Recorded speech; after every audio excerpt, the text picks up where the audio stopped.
Nako, ang mga Sara Duterte senators parang sinisilihan ng mga puwet. Hindi na sila magkanda-ugaga sa pagpapatalsik kay Senate President Tito Soto at gustong-gusto na nilang mapalitan ito. Bakit kanyo? Kasi malapit na po ang February 6, kung saan ifa-file na yung bagong impeachment case ni Vice President Sara Duterte. Okay, hindi ba nung isang araw pa, nag-file na sila, February 2 yata yun, if I'm not mistaken, nag-file na po ang dalawang magkaibang grupo ng panibagong impeachment case laban kay Sara Duterte.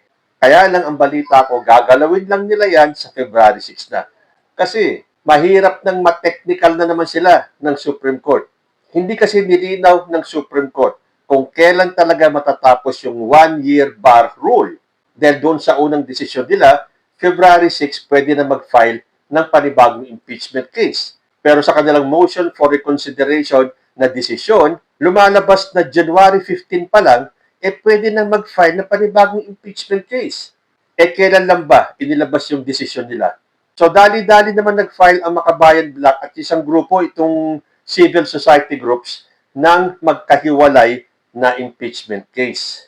Pero parang ayaw galawin yan ng House kasi nga naman baka sila ay matechnical. Hindi nga ba sinabi ko na sa isang episode ko, mukhang parang sinasadya ng Supreme Court na wag i-specify kung alin ba talaga at kailan pwede mag-file ng panibagong impeachment case na kahit na si Congresswoman Jinky Luistro ay nalilito kung kailan ba pwedeng mag-refile. Kaya nga, para siguro makasigurado, sa February 6 nila gagalawin itong impeachment cases na final laban kay Sara Duterte. Kaya nga, itong mga Sara Duterte senators ay nagkukumahog. Hindi nga ba't may bulong-bulungan last week pa na magpapalit na naman ng liderato ng Senado. Ano bang ginagawa yung mga senador sa Senado? Ginagawa yung circus? Konting kibot, kudeta. Konting galaw, kudeta. Konting isyo, kudeta. Ganyan na ba ang Senado natin? Puro pang personal na agenda ang pinaiiral ninyo. Kasi nga naman, kapag natuloy yung impeachment case ni Sara Duterte at si Tito Soto pa rin ang Senate President, malamang yan, forthwith, aandar kagad ng impeachment case ni Sara Duterte. So ang kailangan nilang iupo ay isang pro-Sara Duterte senator. At ang kanilang napusuan, si Senator Loren Legarda. At kanina nga, matapos na maibasura yung dalawang impeachment cases laban kay President Bongbong Marcos, nagkakagulo din sila sa Senado. May mga bulong-bulungan kanina na ikukudita na si Tito Soto. At kapag nawala si Tito Soto sa kanyang pwesto, pati yung Blue Ribbon Committee na hinahawakan ni Ping Lacson ay ibibigay din sa iba.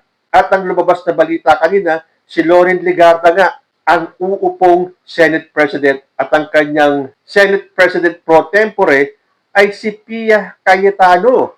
Aba, ito ang tuwa sana niyan si Robin Padilla. Parang ikinakampanya pa na dapat ang pumalit na Senate President ay Sara Duterte. Sabi dito sa post na nabasa ko, Robin Padilla sa usapin ng liderato sa Senado, ang gusto kong SP ay pro-bayan at pro-Duterte. Nahiya pa si Robin Padilla. Nilagay pa niya yung pro-bayan. Huwag ka nang mahiya, tanggalin mo na yung pro-bayan. Ang dapat mong sabihin dito, ang gusto kong Senate President ay pro-Duterte. Huwag mong idamay ang buong bayan, Robin Padilla. Sabi pa niya, syempre, hindi naman siguro kaila sa inyo. Ayaw ko ng impeachment. Hindi ba obvious? Inday ako. Ayaw ko ng impeachment ni Inday. Hiyang-hiya naman tayo kay Robin Padilla, di ba?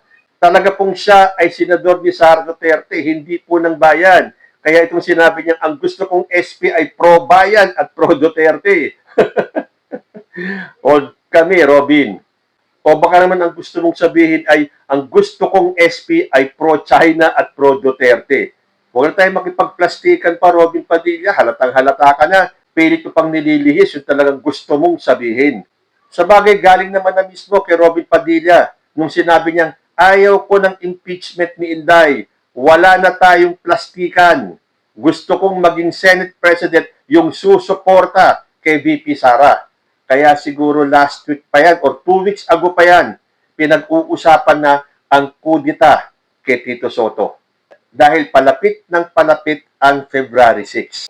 At kapag umabot na sa Justice Committee ng House, tulad nung nangyari kay President Bongbong Marcos sa kanyang impeachment case, nako, ilalabas doon yung mga ebidensya. Kaya nga kumalat yung balita kanina tulad dito sa balita ng bilyonaryo, Legarda poised to become first female Senate President. Yan po ay ayon daw sa mga sources. At hindi nga ba itong si Malutikia, naglabas na rin siya ng fake news. Hindi pa man nakakaupo, ang sabi niya, the first female Senate President, history was made today. So ibig sabihin, was made, nangyari na, tapos na. At totoong makikita natin na naupo si Loren Legarda doon sa upuan ni Senate President Tito Soto. Yun pala, ito ay parang pang-aasar lang nila doon sa mga nagpapakalat na si Loren Legarda na ang bagong Senate President. At ang kanya daw magiging kapartner ay si Pia Cayetano. So nagbunyi ito mga DDS. Naku, mabuti at naiupo natin si Loren Legarda. At bakit kaya gusto nilang maupo si Loren Legarda bilang Senate President? Dahil kung matatandaan po nyo last year, nung in-archive yung impeachment case ni Vice President Sara Duterte, isa po sa nag-vote ng yes para ito ay i-archive ay si Loren Legarda. At ang mga nagnonood, isa na si Tito Soto. At si Ping Lacson ay nag-abstain. So dati kung nag-vote ng yes si Loren Legarda para i-archive yung impeachment case ni Sara Duterte, aba, kung siya ang mauupong bagong Senate President, malakas na naman ang laban nila na harangin yung panibagong impeachment case ni Sara Duterte. Tapos bago matapos ang araw, pumayag daw si Tito Soto na mag-term sharing sila ni Loren Legarda. So okay na, hindi na tuloy yung kudeta, pero term sharing sila ni Loren Legarda. Yung pala, yun ay biro-biro lang. Dahil sabi ni Tito Soto, walang nangyaring term sharing at siya pa rin ang Senate President. Sir, ay wala, nakakatuwaan lang namin. Pero may attempt pa talaga, sir, na magpalit ng leadership? Well, better ask them. Better ask them. Wala akong alam. So what happened? So hindi na tuloy? Magkakaroon ba dapat ng change? Hindi, wala. Wala akong alam. May term sharing. Sila- Meron bang sinasabing power sharing doon sa sa post ni Sen Kikot? Ano po yung ibig sabihin nun, sir? Alin yun? May power sharing daw. Saan? May post siya sa Facebook Ah, Power sharing. Ano po ibig sabihin nun? Nagbibiro lang yun. Ibig niya sabihin siguro yung group ng majority. Sir, can you say na you thwarted the attempt? Senator Pia.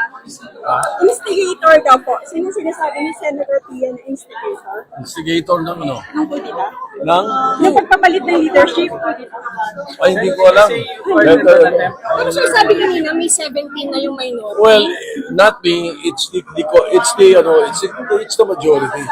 The majority They always thwarted. decide. The majority thwarted an attempt on your Oh. Okay, sir. So there was an attempt and you were able to prevent it? Well, the majority, The majority. not me. Not me. The majority. Paano, sir? Paano? It's always the majority who decides. Sir, kumpiyansa kayo na next week wala nang ganito? Most probably. Opo, sir. Hopefully. Paano? Saka ongoing. Ano naman man ang leadership sa Senate? It's always ongoing. Sir, Ano ano lagi naging yan? turning point? Bakit hindi nagtagumpay sila? Anong nangyari, sir? I don't know. Better ask them who know about it.